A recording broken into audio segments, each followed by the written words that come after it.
Milord, आज हमारी अदालत में मौजूद हैं एक युवा नेता। हाय। देखिए, आप पर सबसे पहला इल्जाम यह है कि आपको यह तक नहीं पता कि 26 जनवरी को क्या होने वाला है। देखिए, मैं इस देश का युवा पीढ़ी का एक युवा नेता हूं। क्यों ज्योतिषी नहीं? आप बताइए वकील साहब, आपको पता है कल आपके साथ क्या होने वाला है? नहीं ना? तो आप एक वकील हैं, क्यों ज्योतिषी नहीं? देखिए, आप पर यह भी इल्जाम है कि आपको यह तक नहीं पता कि 26 जनवरी 1950 को क्या हुआ था। देखिए वकील साहब, मैं इस देश की युवा पीढ़ी का युवा नेता हूं, गुजरा हुआ नेता नहीं। आप बताइए 1950 में आज ही के दिन, आज ही के वक्त इस अदालत में कौन सा केस चल रहा था? नहीं पता ना आपको? नहीं, क्योंकि आप एक वकील हैं, गुजरे हुए वकील नहीं। देखिए, आप पर यह भी इल्जाम है कि जब भी कोई बुजुर्ग नेता आपके पास आता है, आप कुर्सी छोड़कर खड़े तक नहीं होते, आप उनका अपमान करते हैं। ऐसा क्यों? मैं क्यों खड़ा हूं?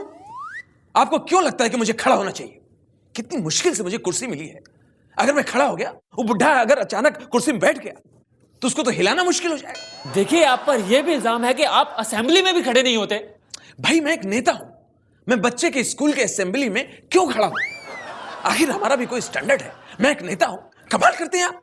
अरे, मैं पार्लियामेंट की बात कर रहा हूं। देखिए, मैं इस देश की युवा पीढ़ी का एक युवा नेता हूं। आपने पार्लियामेंट को कई बार अपने टेलीविजन पे देखा होगा। वहां हर नेता बैठा होता है और पार्लियामेंट बैठती है, खड़ी नहीं होती। मिलॉर्ड, आज हमारी अदालत में मौजूद हैं पेट्रोलियम मिनिस्टर यशपाल रेड्डी। हाँ, तो आप पर सबसे पहला इल्जाम यह है कि आपकी वजह से एक आम आदमी कार तो छोड़िए, स्कूटर या बाइक खरीदने से पहले भी कम से कम 10 बार सोचता है। इसके लिए तो मेरी तारीफ होनी चाहिए है कि आज मेरी वजह से हिंदुस्तान का आदमी फालतू खर्चा करने से पहले 10 बार सोचता है, और आप इल्जाम लगा रहे हैं। देखिए, आप पर अगला इल्जाम यह है कि आपने या तो तेल कंपनियों से मोटा पैसा खाया है या फिर तेल कंपनियों ने आपके ऊपर कीमतें बढ़ाने का दबाव डाला है। गलत है। This is wrong. आपकी दबाव वाली बात तो बिल्कुल गलत है। देखिए, आप पर यह भी इल्जाम है कि आप पेट्रोल में भी मिलावट करवाते हैं। सी, मेरी डिक्शनरी में इम्पॉसिबल कुछ भी नहीं है। Everything is possible. देखिए, आप पर यह भी इल्जाम है कि जब आपकी पार्टी ने आपको पद छोड़ने के लिए कहा तो आपने अपने ऊपर मिट्टी का तेल डालकर अपने आप को जलाने की कोशिश की। ऐसा क्यों? इसके लिए तो मेरी तारीफ होनी चाहिए। पेट्रोलियम मिनिस्टर होने के बावजूद मैंने वहां भी मिट्टी का तेल ही इस्तेमाल किया, पेट्रोल को वेस्ट नहीं किया है। मिलॉर्ड, आज हमारी अदालत में मौजूद हैं IAS ऑफिसर हरविंद जोशी और उनकी धर्मपत्नी मीनू जोशी। नमस्कार। देखिए, आप पर सबसे पहला इल्जाम यह है कि आपने IAS जैसी जिम्मेदार पोस्ट को बदनाम कर दिया है। भाई, मैंने तो सुपर हिट किया है। भाई, जैसे मुन्नी बदनाम हुई डार्लिंग के लिए, उसी तरह से मेरी पोस्ट बदनाम हुई मीनू डार्लिंग के लिए। देखिए, आप पर यह भी इल्जाम है कि आपने लोगों को गुमराह किया है। मैंने तो लोगों को रास्ता दिखाया है? घोटाला करने के लिए नेता बनने की कोई आवश्यकता नहीं है। मैडम, आपके ऊपर भी इल्जाम है कि आपने इस घोटाले में अपने पति का साथ दिया है। ये आरोप नहीं, मेरे संस्कार हैं। मैं एक भारतीय नारी हूं और मैंने हर कदम पर अपने पति के साथ चलने का वादा किया था।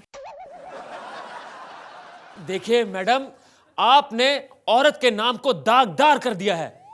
जी नहीं, मैंने तो अपनी बहनों को यह बताया है कि हमें आदमियों के साथ कंधे से कंधा मिलाकर साथ चलना चाहिए, और जो काम आदमी कर सकते हैं वो हम औरतें भी कर सकती हैं। क्यों जी? मिलॉर्ड, आज हमारी अदालत में मौजूद हैं एक जेलर साहब। हाँ, तो जेलर साहब, आपके ऊपर सबसे पहला इल्जाम यह है कि आप कैदियों की बहुत बुरी तरह से पिटाई करते हैं। क्यों क्यों क्यों?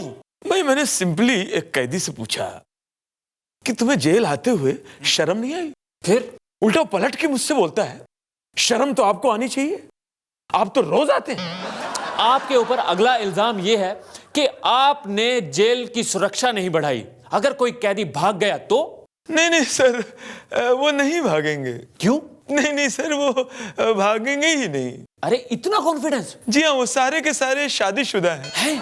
मैंने उनसे बात की तो कहने लगे नहीं नहीं सर यही अच्छा है। देखिए, आपके ऊपर यह भी इल्जाम है कि आपने एक कंपटीशन के कैदी की बहुत पिटाई की, वो क्यों? मैंने उससे सिंपली पूछा तुम किस जुर्म में अंदर हुए हो? फिर कहने लगा सरकार के साथ मेरा कंपटीशन हो गया था। मैंने कहा किस बात का? कहने लगा नोट छापने का। मिलॉर्ड, आज हमारी अदालत में अपने इल्जामों की सफाई देने आए हैं लेफ्टिनेंट जनरल पीके हट। आपके ऊपर सबसे पहला इल्जाम यह है कि इतने बड़े ऑफिसर होने के बाद भी आपने जमीन बेची, क्यों? सावधान! किसी दूसरे देश को अपना जमीर बेचने से अच्छा है कि अपने देश में अपने ही लोगों को जमीन बेची जाए। विश्राम। देखिए, आप पर यह भी इल्जाम है कि आपने सुकना लैंड स्कैम करने के बाद भी अपनी ही तारीफ की। सावधान!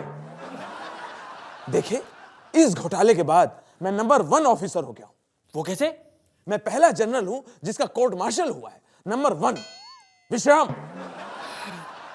देखिए, आप हमें यह बताइए कि आपने स्कैम करने से पहले कुछ नहीं सोचा? सावधान! मैंने बहुत सोचा, तभी तो ये हो पाया। विश्राम। आप हमें यह बताइए कि आपने ये स्कैम किया क्यों? सिक्योरिटी के लिए है? सिक्योरिटी चाहे देश के लिए हो या अपनी, ये जवान अपना काम करता रहेगा। मैंने सिक्योरिटी की है अपने फ्यूचर के लिए। विश्राम। आप हमें यह बताइए कि आप नेता क्यों बनना चाहते थे? सावधान!